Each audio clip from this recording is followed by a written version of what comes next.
Hello दोस्तों, आज हम एक ऐसे हॉस्टल के बारे में बात करने जा रहे हैं जिसे लोग भूतिया मानते थे। उस हॉस्टल में एक ऐसा कमरा था, एक ऐसा रूम था जिससे लोग कोसों दूरी बनाकर रहते थे। इस रूम का शिकार हुआ एक लड़का जिसका नाम अरुण था। तो चलिए इस कहानी को जानते हैं अरुण के पॉइंट ऑफ व्यू से। तो आप सब कहानी में बने रहें और कहानी को एंजॉय करें। तो चलिए आपका ज़्यादा समय न लेते हुए इस कहानी को शुरू करते हैं। हॉस्टल के लड़कों में चर्चा थी। हॉस्टल के तीसरे मंजिल के रूम नंबर 306 में कुछ अनहोनी है। कुछ लड़कों का कहना था कि वहाँ रात में अजीबोगरीब आवाजें आती है, मानो कोई चीख रहा हो। पर अरुण कॉलेज का सबसे निडर और इन सब बातों पर विश्वास नहीं करने वाला एक बहादुर लड़का था। उसकी मान्यता थी कि ये सब अफवाहें हैं जो लोगों को डर पैदा करने के लिए फैलाई गई है। वो होली की छुट्टियों में घर नहीं गया था, हॉस्टल में ही रुक गया था।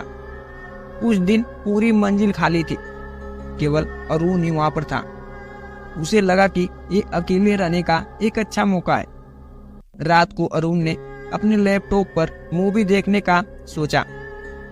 जैसे ही उसने मूवी प्ले की, अचानक बिजली चली गई। अंधेरे में उसकी स्क्रीन की हल्की रोशनी ही कमरे में थी। अरुण ने सोचा कि कोई फ्यूज उड़ गया होगा, लेकिन तभी उसने दरवाजे के पास किसी के चलने की आवाज सुनी। वो धीरे से उठा और दरवाजे के पास चला गया। बाहर झांक कर देखा, लेकिन वहां पर कुछ भी नहीं था। उसने इसे नजरअंदाज किया और वापस जाकर सोने की कोशिश करने लगा। तभी अचानक दरवाजे पर 3 तेज आवाजें आई। डरते हुए अरुण ने दरवाजा खोला, लेकिन वहां भी कोई नहीं था। यह सिलसिला चल ही रहा था कि उसे लगा कि कोई उसे देख रहा है। उसने पीछे मुड़कर देखा तो सामने वाली दीवार पर परछाई दिखाई दे रही थी। परछाई में किसी औरत की आकृति थी, लंबे बाल और सूखा सा चेहरा। अरुण के होश उड़ गए। उसने अपने फोन की टॉर्च ऑन की, लेकिन जैसे ही रोशनी वहां पर पहुंची, परछाई अचानक गायब हो गई। वह समझ नहीं पा रहा था कि आखिर मेरे साथ यह क्या हो रहा है। उसकी सांसें तेज हो गई थी। वो घबराकर कमरे के एक कोने में जाकर बैठ गया। लेकिन यह तो शुरुआत थी। धीरे धीरे उसे कमरे में एक अजीबोगरीब हलचल महसूस होने लगी थी। कूलर अचानक तेज हवा करने लगा था।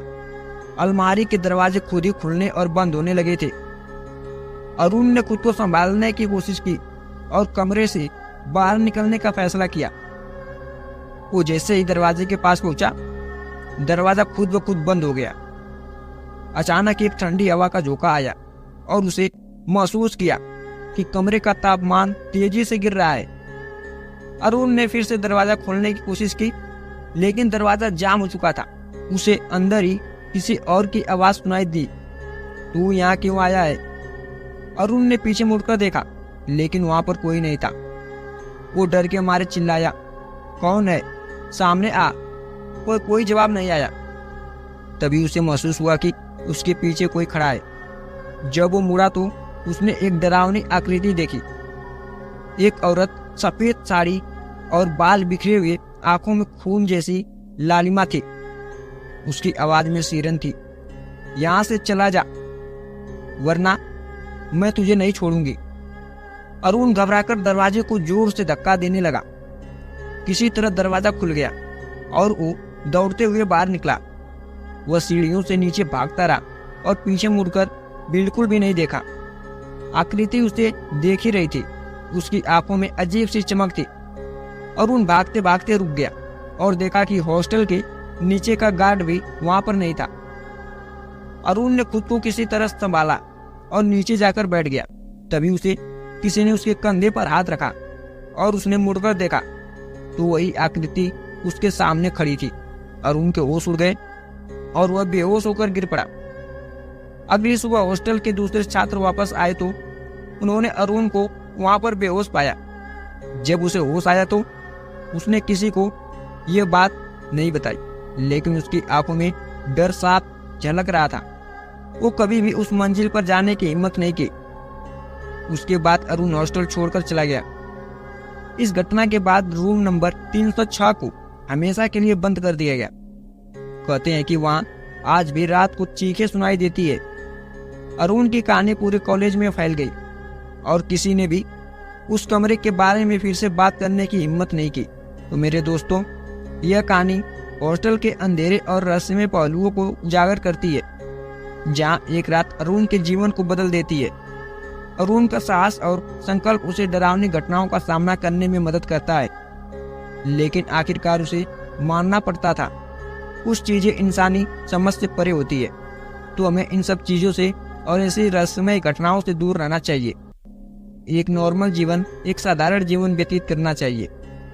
तो मेरे दोस्तों, इसी के साथ मैं इस कहानी को भी यहीं पर समाप्त करता हूँ। यह कहानी आपको अच्छी लगी तो प्लीज़ वीडियो को लाइक, चैनल को सब्सक्राइब भी जरूर करें। तो चलिए मिलते हैं ऐसी कहानी के साथ नेक्स्ट वीडियो में। तब तक के लिए आप सभी का धन्यवाद।